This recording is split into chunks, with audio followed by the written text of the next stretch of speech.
잠이 오지 않는 밤, 당신의 꿈길에 함께할 감성 에세이입니다. 오늘도 수고 많으셨어요. 안녕하세요. 참 무덥고 긴 여름이었죠. 그동안 개인 사정으로 성경 에세이를 쉬었습니다. 자, 다시 창세기를 시작하는데요.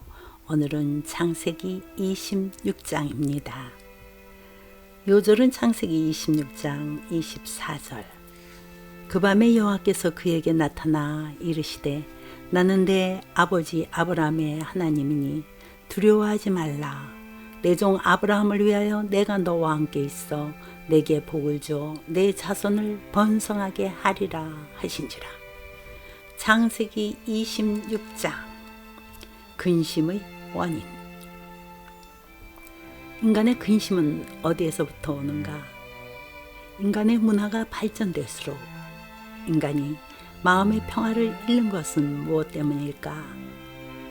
인간은 끊임없이 자신을 눌러오는 근심에서 벗어나기 위해 문화의 탑을 쌓지만 근심의 울타리에서 벗어날 수가 없다. 무엇을 먹을까? 무엇을 입을까? 전쟁이 나지 않을까? 내 아이가 오늘도 평안할까? 이 일은 어떻게 처리해야 하는가?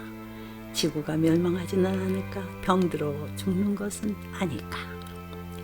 사고가 나면 어쩌나? 도둑이 들면 어쩌나? 있을 수도 없는 일까지 끌어안고 인간은 근심에 쌓여 지낸다. 내일 일의 염려로 오늘을 불안하게 보내는 어리석음이 인간에게 있다. 인간의 최초의 근심은 무엇이었을까? 하나님께서 금하신 선악과를 따먹고 죄를 지은 인간이 처음으로 본 것은 자신이 벌거벗은 몸이었다. 인간은 그 수치를 가리기 위해 근심하며 생각해낸 것이 무화과 나무에 불렸고 치마를 만들어 두르는 것이었다.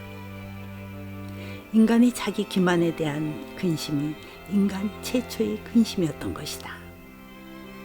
자신을 스스로 속이면서 스스로에 의해 속고 있으면서 자기 합리화의 방어 기제를 갖고자 하는 헛된 노력에서부터 인간의 근심은 출발했던 것이다.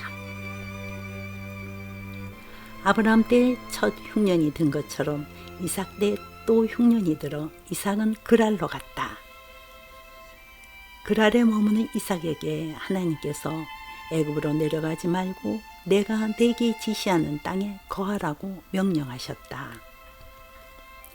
흉년을 당해 근심하고 있는 이삭에게 하나님께서 내가 너와 함께 있어 내게 복을 줄 터이니 걱정하지 말라고 하신다. 하나님께서는 약속의 땅인 가나안 흉년 때문에 근심으로 이삭의 마음이 흔들릴세라 계약을 새로이 하신다. 가나안 땅과 셀 수 없이 많은 자손과 여자의 후손인 메시아에 대한 약속을 반복하셨다. 근심은 사람의 마음밭을 가시떨기로 만들어 놓는 재간이 있다. 인간은 많은 근심으로 자기 자신을 찌른다. 하나님의 말씀에 따라 이삭은 그랄에 거했다. 내가 너와 함께 있으리라고 안심시키셨음에도 이삭은 한 가지 일을 근심하고 있었다.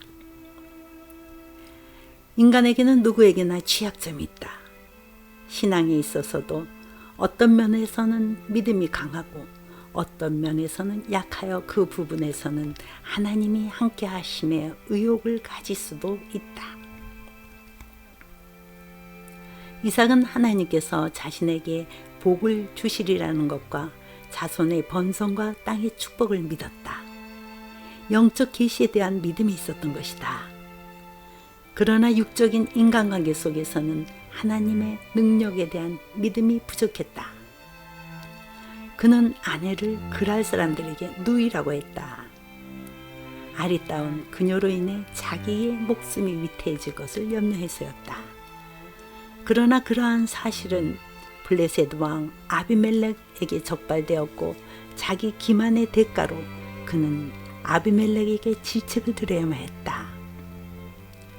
세상 사람에 대한 편견 때문에 세상 사람을 속였으나 사실은 자신을 스스로 속여야 했던 이삭의 자기 기만에도 불구하고 하나님은 나무 사이에 숨었던 아담을 찾으셨듯 은혜를 내리셔서 아비멜렉을 오히려 이삭의 보호자로 삼으셨다. 이삭이 그 땅에서 농사하여 그 해에 100배나 얻었고 창대해졌다. 이삭은 흉년을 근심했었다. 그러나 하나님께서 복을 주심으로 인간의 계산을 초월하는 100배의 결실을 거둘 수 있었다. 하나님이 함께 하신다면 흉년 속에서도 풍년을 누릴 것이다. 어디에 있는가, 어떤 상황에 처해 있는가에 대한 근심은 필요가 없다. 이삭은 창대하고 왕성하여 거부가 되었고 이를 블레셋 사람들이 시기하였다. 인간의 처음 근심이 자기 기만에서 왔다면 두 번째 근심은 인간 관계의 파괴에서 왔다. 그랄의 목자들은 아브라함 때에 판 이삭의 모든 우물을 흙으로 메워버리고 아비멜렉은 이삭을 쫓아내 그랄 골짜기에 장막을 치고 우거하게 했다. 그러나 이삭은 자신에게 불을 주신 이가 누구인지를 알고 있었으므로 근심하지 않았다. 인간의 생사화복이 하나님의 손에 있음을 그는 훈련을 통해 체득했기 때문이다. 이삭은 인간의 문제를 얽히고 설킨 인간의 관계 속에서 풀려하지 않았다. 동행하시는 선하신 하나님께 의뢰했다. 이삭은 시기하는 자들과 다투지 않고 잠잠히 물러가 우물을 다시 팠고 종들은 골짜기를 파서 샘 근원을 얻었다. 그러나 그날 목자들은 가만히 있지 않았고 기득권을 주장했다. 이삭이 그 다툼을 인하여 그 우물의 이름을 에색이라 불렀고 그는 그 다툼을 피해 또 다른 우물을 팠다. 그리고 그 이름을 신나 곧 대적이라고 했다. 인간의 모든 근심은 서로의 관계 속에서 서로 다투고 대적함으로 일어나는 것이다. 이삭은 그것을 피해 거기서 옮겨 또 다른 우물을 파고 그 이름을 르호봇이라 하여 여호와께서 우리 장소를 넓게 하셨으니 이 땅에서 우리가 번성하리라 하는 고백을 한다. 온유한 자는 땅을 차지하게 되겠다. 이제 인간관계 속에서도 하나님의 개입을 전적으로 의뢰하고 평온을 잃지 않은 이삭의 믿음의 성숙을 귀히 여기신 하나님께서 이삭에게 나타나 또 한 번 이삭에게 주실 복을 확약하신다.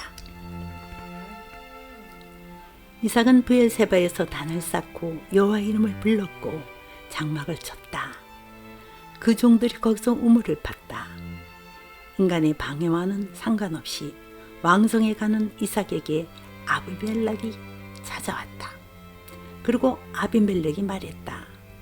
여호와께서 너와 함께 계심을 우리가 분명히 보았으므로 우리 사이 곧 우리와 너희 사이에 맹세를 세워 너와 계약을 맺으리라. 근심을 평안한 가운데 물리칠 수 있는 사람은 이방인에게도 하나님의 임재를 삶 속에서 증거한다. 아비멜렉은 이삭과의 조약을 강구하면서 그 이전에 그와 그의 백성을 두려워하여 아내를 내어놓았던 이삭에게 오히려 너는 우리를 해하지 말라고 간청한다. 그는 너는 여호와께 복을 받은 자니라고 고백한다. 근심은 화를 부르고 평안은 복을 부른다. 이삭은 그들을 위하여 잔치를 베풀고 평안히 보냈다. 근심으로 자기 앞에 선 자 앞에서 그는 오만하지 않았다. 상대의 근심을 공감했고 평안과 위로가 되어주었다. 그날 이삭의 종들은 맑은 물을 넘치는 우물을 얻을 수 있었다. 이삭은 그의 우물의 이름을 맹약의 우물이라고 불렀다. 그 우물은 평안의 상징이 되었다. 그러나 근심은 항상 인간 앞에 있다. 이삭의 큰아들 에서는 40세의 해촉 속 부엘의 딸 유딕과 해족 속 엘론의 딸 바스맛을 아내로 취하였다. 이것은 하나님의 언약 백성임을 망각한 태도였다. 에서는 하나님께서 자신에게 축복도 주시지 않으시고 저주도 주시지 않는다는 생각을 한 사람이었다. 그는 하나님의 뜻대로 하는 근심을 거부했다. 그는 하나님의 자녀라는 의식이 없이 감각적으로 눈에 보기 좋은 불신앙의 이방인 여인들을 아내로 택했다. 그들은 이삭과 리브가의 마음에 큰 근심이 되었다. 하나님의 말씀을 어기는 삶이 인간에게 가장 큰 근심의 원인이 되었던 것이다. 창세기 26장을 마무리합니다. 근심의 반대말은 무엇일까요? 믿음이라고 하죠. 성경은 염려나 근심을 하지 말라고 우리에게 누누이 말씀하시지만 우리는 근심으로 풍성한 삶을 누리지 못하죠. 하나님께서 함께 하신다는 믿음이 없기 때문이겠죠. 마태복음 6장 34절 말씀이 생각나는데요.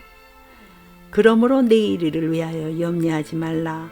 내일 일은 내일이 염려할 것이요 한날의 괴로움은 그날로 족하니라. 자, 내일 염려 다 내려놓으시고 편안한 밤 되시길 기도합니다. 27장에서 뵙죠.